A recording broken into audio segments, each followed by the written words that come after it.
విజయవాడలో బీజేపీ కాంగ్రెస్ శ్రేణుల మధ్య ఘర్షణ చోటు చేసుకుంది. పట్టణంలోని కాంగ్రెస్ కార్యాలయం వద్ద ఇరు పార్టీల కార్యకర్తలు పరస్పరం దాడులకు పాల్పడడంతో ఉద్రిక్త పరిస్థితులు నెలకొన్నాయి. పార్టీ జెండా కర్రలతో ఒకరిపై ఒకరు దాడి చేసుకున్నారు.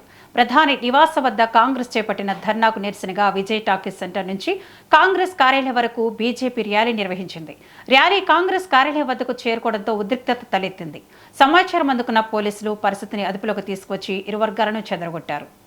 దీనిపై మరింత సమాచారాన్ని మా ప్రతినిధి శ్రీనివాస్ అందిస్తారు. శ్రీనివాస్, చెప్పండి. ఇటు కాంగ్రెస్ బీజేపీ శ్రేణులు పరస్పరం దాడులకు దిగబడ్డారు అంటే అక్కడ ప్రస్తుతం పరిస్థితి ఎలాగుంది?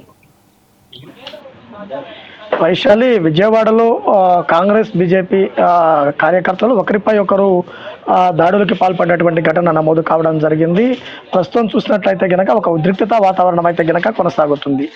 దేశ రాజధాని ఢిల్లీలో ప్రధాని నరేంద్ర మోడీ నివాసం వద్ద కాంగ్రెస్ నేతలు ధర్నా నిరసన నిర్వహించడాన్ని నిరసిస్తూ ఈరోజు విజయవాడలో బీజేపీ నేతలంతా కూడా ర్యాలీగా బయలుదేరి కాంగ్రెస్ పార్టీ కార్యాలయం వైపు వెళ్ళినటువంటి పరిస్థితి. అక్కడికి చేరుకున్న తర్వాత కాంగ్రెస్ కార్యకర్తలు కూడా బీజేపీ కార్యకర్తలను అడ్డుకోవటం, ఒకరిపై ఒకరు కర్రలు జెండాల కర్రలతోటి తీసుకొని దాడులకు పాల్పడినటువంటి పరిస్థితి ఉండడం జరిగింది. ముఖ్యంగా చూసినట్లయితే గనక దేశ రాజధానిలో ప్రధాని ఇంటి వద్ద నిన్న కాంగ్రెస్ పార్టీ నేతలు చేసినటువంటి ధర్నాకి నిరసిస్తూ ఈ రోజు విజయవాడలో బీజేపీ పార్టీ నేతలు భారీ ర్యాలీ నిర్వహించడం జరిగింది. ఆ ర్యాలీ విజయ టాకీస్ వైపు వెళుతున్న సమయంలో అక్కడ కాంగ్రెస్ పార్టీ కార్యాలయం చేరుకున్న తర్వాత కాంగ్రెస్ కార్యకర్తలు కూడా ఎదురు జెండాలు పట్టుకొని కాంగ్రెస్ జెండాలతోటి వచ్చి ఆ దాడులకు పాల్పడినటువంటి పరిస్థితి కూడా ఉండడం జరిగింది. ఇరువురు ఇటు బీజేపీ జెండాలతో బీజేపీ కార్యకర్తలు, కాంగ్రెస్ జెండాలతో కాంగ్రెస్ కార్యకర్తలు ఒకరిపై ఒకరు దాడులకు పాల్పడినటువంటి పరిస్థితి ఉంది.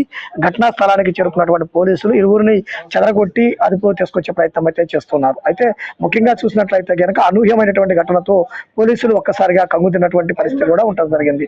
ముఖ్యంగా చూసుకున్నట్లయితే గనక ఈ దాడులు అయితే ఆ ఇరువురు పార్టీలకు సంబంధించి జై కాంగ్రెస్, జై కాంగ్రెస్, జై బీజేపీ అంటూ కూడా ఒకరికొకరు నినాదాలతోటి మారుమోగుతున్నటువంటి పరిస్థితి.